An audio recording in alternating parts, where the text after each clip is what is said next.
For years, the royal family believed Prince Philip's estate affairs had been settled, sealed, and placed beyond dispute. Then one forgotten archive container was reopened, and the story changed instantly. Inside sat a decree carrying Philip's authority, a document that should have entered the royal record years earlier. But the archival trail pointed somewhere unexpected. Harry had possessed access to it. And the unanswered question was no longer what Philip had written, but why the decree had remained hidden. Before we go deeper into what this really means for the royal family, make sure to subscribe so you don't miss a single update. William felt the temperature of the entire crisis change the moment the custody record reached his hands. He read it once, then again, as though the second reading might somehow produce a different answer. It did not. The Royal Archives, the official system used to preserve important family and institutional records, had uncovered a previously unregistered estate decree carrying Philip's authority and a trail showing that Harry had privately retained access to it for years instead of returning it through the required channel. That mattered because the document was not ceremonial paperwork. It set out who would control a deeply symbolic family estate asset, and under what conditions that responsibility could be exercised. Without it, later decisions had unfolded under incomplete information.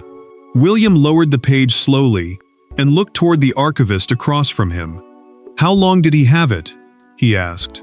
The answer landed without drama, but the silence afterward was heavier than any outburst could have been. The prince did not immediately respond. For him, the discovery was not simply about administration. Philip had been his grandfather, Harry was his brother, and the record now suggested that a final instruction from one had been kept away from the family by the other. That collision between blood and duty was what made the moment so dangerous. Charles reacted differently when the same material reached him. He did not raise his voice. He did not call anyone into the room. The king simply sat with the decree in front of him, reading the familiar language and understanding exactly what it meant. An estate decree was a written instruction setting out how property, control, or stewardship should be handled after death. And this one carried particular weight because Philip had used it to protect an asset he believed should remain under strict family guardianship. For the monarch, the pain was brutally personal. His father had written the command. His son appeared to have kept it outside the system. Then the archivists uncovered the detail that changed suspicion into dread. The decree had never been destroyed. It had survived intact, deliberately outside normal cataloging, while the family lived as though it did not exist. Worse still, a handwritten routing note showed that Harry had once been instructed to return the sealed material through a private royal channel. The instruction had been acknowledged. The decree never arrived. William stared at that notation longer than anything else. Then he asked the question that would open the next layer of the scandal. Who else knew Harry still had it? Because if someone inside the household understood what was happening and chose silence, then this was no longer the story of one hidden document. The decree had finally resurfaced, but before anyone could decide what Harry had done, they first had to understand why Philip's final instruction was so dangerous, and who stood to lose once it was read. The scandal was explosive because it was never really about paper. It was about trust. Charles saw his late father's handwriting and remembered a relationship shaped by duty, disagreement, and expectations neither man easily voiced. William saw something different, a final instruction from his grandfather that had been denied its proper place.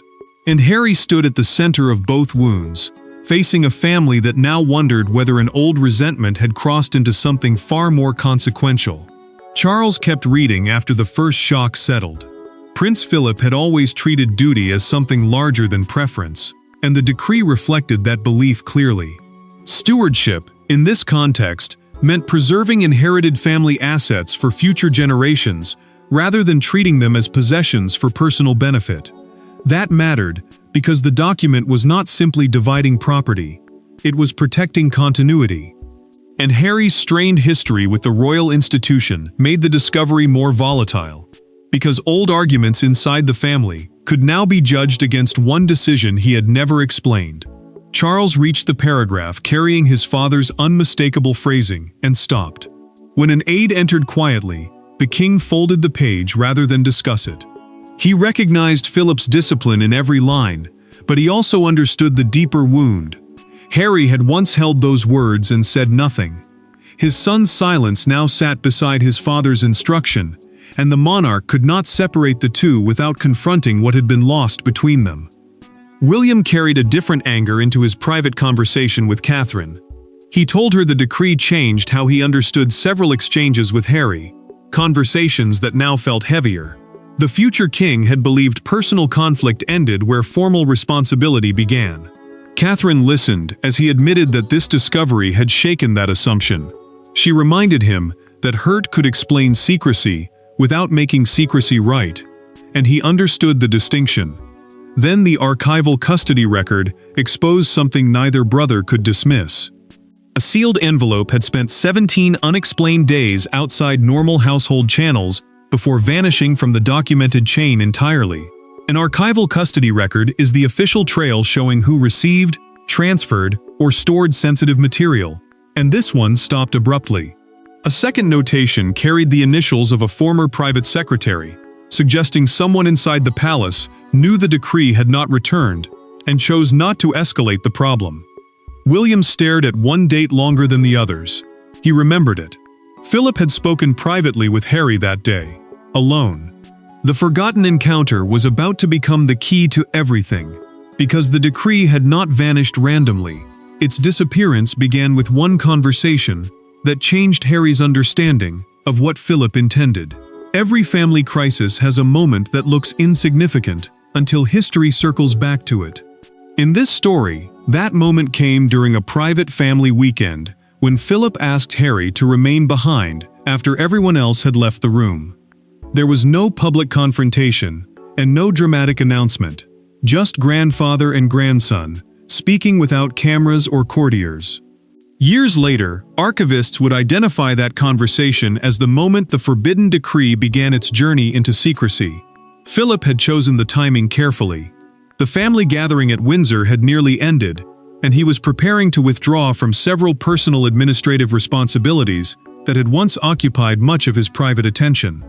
Windsor, one of the royal family's principal residences, often served as a place for private family meetings away from larger public duties. That mattered because he wanted certain estate questions settled before his own role became smaller. Harry was asked to remain behind because a private secretary was unexpectedly unavailable, and the older man needed someone he trusted to carry a sealed copy of the decree to the designated estate office. Harry accepted the packet, but the conversation changed the moment Philip explained what it contained. Certain inherited assets, he said, had to be protected from emotional disputes, commercial pressure, and decisions driven by short-term anger. The stewardship clause, a provision describing who had responsibility for preserving and managing something on behalf of future generations, gave greater control to William's future position. Harry heard something more personal in those words.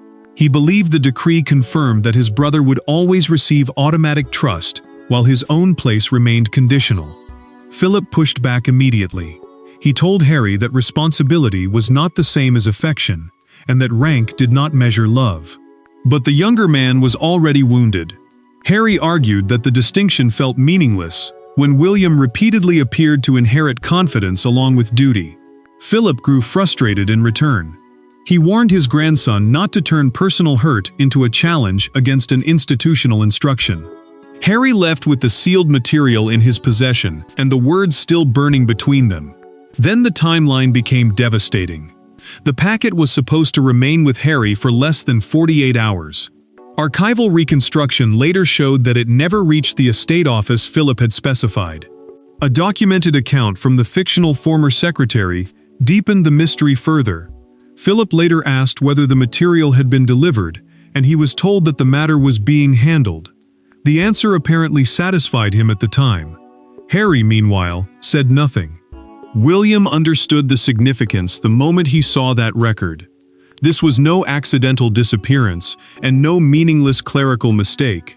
His brother had received a direct instruction from their grandfather after an emotionally charged conversation and had failed to complete it.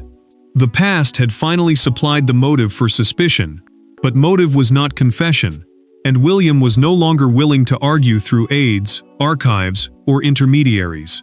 William did not summon a committee. He did not send another message through palace lawyers. He asked Harry to meet him privately. When the door closed, two brothers were left with a document bearing their grandfather's authority and years of resentment neither could hide anymore. William wanted one answer. Harry knew exactly which answer he meant. And for several unbearable seconds neither man spoke, because whatever came next could permanently alter how they remembered each other. William broke the silence first. He made one thing clear. This confrontation was not about whether Harry liked Philip's decree. It was about what happened after he had been trusted with it. The archive custody trail, the official record showing who received and handled sensitive material, had already established that the packet entered Harry's possession and never reached its intended destination. That distinction mattered because personal disagreement could be debated. Withholding an entrusted instruction was something else entirely, and both brothers understood the difference. William placed the routing sheet between them and asked the question he had been carrying since the archive review began. "Why didn't you return it?" Harry answered carefully at first, saying the situation had been more complicated than the record made it appear. The prince refused to let him hide behind that explanation. He pushed the paper toward his brother and asked again. Harry's restraint began to crack. Harry finally admitted that Philip's wording had humiliated him. He had read the stewardship provision as proof that William was considered the dependable grandson while he remained the uncertain one. Stewardship meant responsibility for protecting and managing an inherited asset rather than simply owning it, and that language mattered, because Harry had interpreted responsibility as a measure of personal trust. William rejected that logic immediately. Their grandfather's judgment about duty, he said, did not give either of them permission to silence what he had written. Harry did not argue with that point. Instead, he admitted something worse. He had never planned to destroy the decree. He stored it privately, telling himself he needed time before deciding what to do. Days became weeks. Weeks became months. Then the passage of time itself became another reason to stay silent. Each delay made returning the document feel more dangerous, until secrecy became easier than confession. Then Harry said the words William had not expected. Someone else knew. A member of Philip's old household had been aware the decree remained outside the archive, and had warned that returning it later could trigger a deeper family crisis. William's anger shifted instantly. He asked for the name. Harry hesitated. That pause changed everything, because naming the person would move the scandal beyond two brothers and into the royal household itself. Harry had finally admitted keeping the decree, but his confession opened a second battlefield, because somebody with palace authority had known enough to stop him and chose silence instead. Royal power rarely announces itself loudly. Sometimes it appears as a signature at the bottom of a routing note, a telephone call never logged, or a warning delivered behind a closed door. Harry's confession now pointed toward precisely that kind of power. Someone inside Philip's former household had known the decree was missing. Someone understood that Harry still possessed it. Yet instead of retrieving the document, that person allowed silence to harden around the truth. Harry finally gave William the name, and the crisis moved beyond the brothers themselves. The former household advisor had handled sensitive correspondence during the last period of Philip's administrative life, which meant he had both access and responsibility. A household advisor, in plain terms, is a senior staff member trusted to manage private royal business and confidential communication. That mattered, because this was no junior employee overlooking a filing error. This was someone experienced enough to understand what a missing decree could eventually do. William ordered the archived communications around that advisor reviewed, not as punishment, but because he needed to know whether convenience had been placed above Philip's wishes. Charles joined the briefing and listened without interruption. The king understood that Harry had made the decisive choice to keep the document. Yet, he could also see another failure. Experienced courtiers had allowed a younger man's resentment to become an institutional problem. For the monarch, that realization cut deeply. One son had withheld the decree, but others had helped silence survive.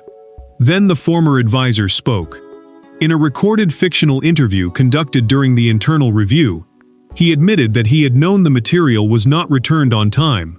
He said he feared forcing the issue would trigger a family confrontation while Philip's health and privacy were being protected.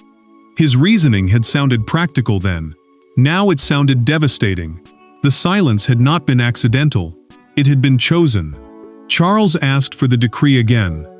One clause changed everything. Philip had written that no individual custodian could suspend, reinterpret, or delay his instruction because of family disagreement. A custodian was simply the person temporarily responsible for safeguarding the document, and the wording removed any excuse based on emotion. The very crisis everyone had tried to avoid was exactly the situation Philip had anticipated. William looked toward his father and said nothing. Charles understood what came next. Delay had protected Harry, the advisor, and the institution from confrontation for years, but the recovered decree had finally stripped that protection away. For years, delay had protected the family from confrontation. Now the document itself stripped that protection away, and Charles had to choose between paternal mercy and his father's final written command. Charles had spent years trying to keep fatherhood and monarchy from destroying each other. The decree forced those worlds together. Before him lay Philip's signature, Harry's admission, and an archival history proving that silence had changed what should have happened years earlier. The king could soften the language. He could delay again, or he could finally do what everyone had avoided. When Charles reached for his pen, the room understood which choice he had made. Charles signed the authorization and quietly returned the pen to the table. The fictional decree would now be formally entered into the royal estate record, the official register used to preserve binding instructions concerning family assets and their administration. That decision mattered because years of estate management had developed without Philip's final direction being considered. Trustees would now have to examine which choices had been made under incomplete information and determine what could still be corrected. The monarch was not simply restoring a document. He was forcing the household to acknowledge that silence had altered reality. Harry received the formal notice privately. He read the first page without speaking, then moved slowly through the paragraphs confirming that Philip's original arrangement would be restored. The decision removed any discretion he might once have exercised over the disputed asset and transferred stewardship according to the decree. Trustees, the people legally or formally responsible for managing property on behalf of others, were instructed to follow the recovered terms. Harry finally asked one question. Had his father signed the order personally? When told that Charles had, he closed his eyes briefly and answered, "I understand." Charles felt no victory after the signature dried. William remained with him after the others had left, expecting perhaps anger or relief. Instead, the king admitted that enforcing Philip's wishes did not make the outcome feel clean. It simply meant the family had stopped hiding from what should have happened. William understood the distinction. Accountability had finally arrived, but it carried no satisfaction. His grandfather's instruction had been restored, while his brother now faced the consequences of years spent avoiding it. Then the palace made another difficult choice. The archival failure would not be concealed. A carefully worded acknowledgement was prepared, confirming that a historic instruction had not been properly registered when required. That disclosure mattered because correcting the estate privately while hiding the failure publicly would only repeat the same instinct that caused the crisis. Harry responded with one final request. He wanted another meeting with William, without lawyers, advisors, or their father present. This time, he said, he would explain the fear he had never been able to admit. The institutional decision was finished, but the human conflict was not, and Harry's final meeting with William would determine whether the brothers left this crisis as enemies or as men finally willing to name the wound beneath it. The second conversation between the brothers began differently. No archive sheets lay between them. No one demanded an immediate answer. Harry had already lost control of the decree, and William had already secured its enforcement. There was nothing left to win. That changed everything.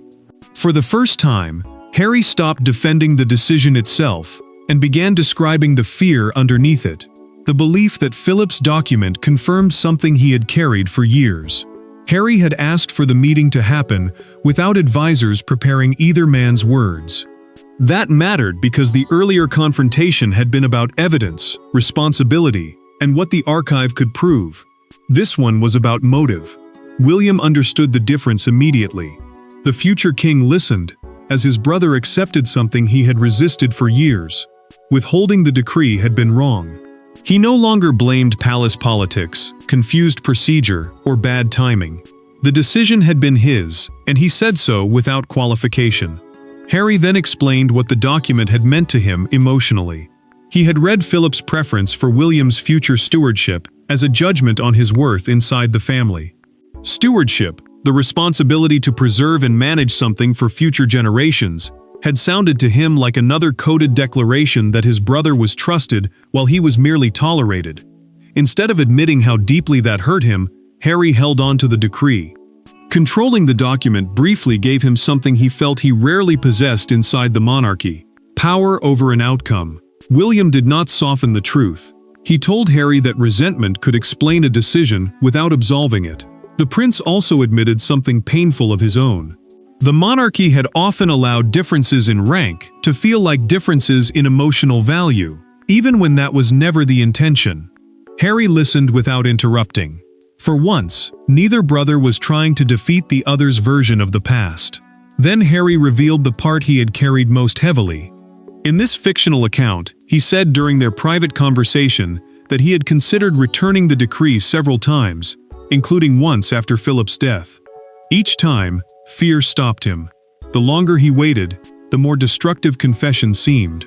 William answered quietly that this was precisely where the deepest damage had occurred. The first decision had been made in anger and hurt. Every silence afterward had been another decision. Harry did not argue. He accepted the distinction. Before the meeting ended, he told William he would make a personal public statement accepting responsibility. There would be no anonymous briefing and no attempt to shift blame. The brothers had reached something short of forgiveness but far beyond denial, and now Harry would have to say publicly what he had finally managed to say privately. By morning, the secret no longer belonged to the palace. Harry's statement turned a private royal failure into a national conversation about inheritance, duty, resentment, and trust. Newspapers moved faster than courtiers could control. Broadcasters interrupted scheduled programming. Outside the royal gates, the reaction was not uniform anger or sympathy, but something far more uncomfortable. Millions of people suddenly debating whether a wounded son could be understood without being excused. Harry accepted responsibility in a fictional public statement released in his own name.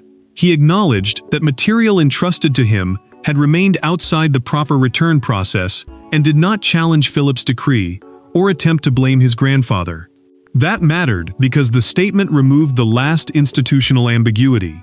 At the same time, the palace confirmed that the decree had been formally registered and implemented. Formal registration meant placing the instruction into the official record so its terms could be recognized and acted upon. The administrative question was settled. The emotional storm was only beginning. Charles watched the coverage without offering a public reaction. The king stayed silent as commentators debated whether Harry's choice reflected resentment, fear, or a deeper fracture inside the family. An aide later recalled in a fictional documented account that the monarch switched off the television when the discussion shifted from the decree itself to comparisons between his sons. That small act said more than any prepared statement could. For him, the scandal had become public, but the pain was still painfully private. William chose restraint. The prince refused to attack his brother and focused instead on honoring Philip's written wishes. His carefully measured response stood in sharp contrast to the fury dominating the morning cycle. That mattered, because he could have used the moment to isolate Harry completely. Instead, he separated accountability from humiliation, reinforcing the same distinction he had made behind closed doors. Then one front page captured the entire crisis. A fictional national newspaper printed two enormous words across its morning edition: Philip's lost decree. Beneath them came the subheading, Harry admits years of silence, as William backs grandfather's final instruction.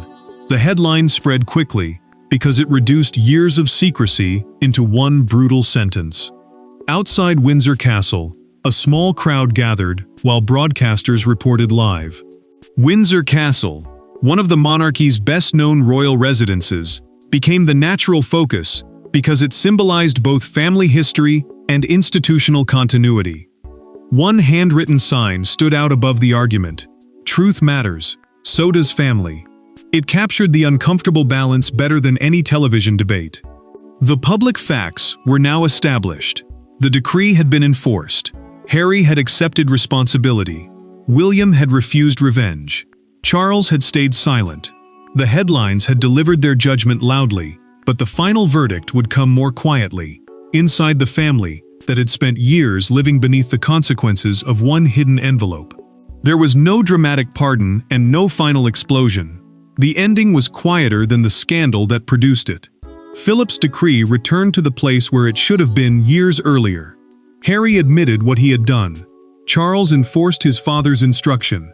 William refused to turn accountability into revenge. And slowly, the family reached the only conclusion capable of surviving the truth. What happened could be understood, but it could not be erased. Harry knew the correction itself was now permanent. The estate arrangement had been formally restored, according to Philip's original decree, while trustees recorded the change and repaired the archival chain that had failed years before. Trustees are the people responsible for managing assets or instructions on behalf of others, and their role now carried new safeguards. Sensitive family documents temporarily entrusted to individual royals would be independently logged from that point forward. That mattered, because the monarchy had learned the hardest possible lesson. Private emotion could never again be allowed to interrupt formal responsibility. Harry met Charles privately once the process was complete. He told his father that he understood why the king had signed the order and accepted that the decision could not be undone. Charles listened, then gave him the answer that defined the entire crisis. Accepting consequences, the monarch said, was not the same as losing one's place inside a family. For Harry, those words offered no escape from accountability, but they did make one distinction clear. His actions had damaged trust. They had not erased blood.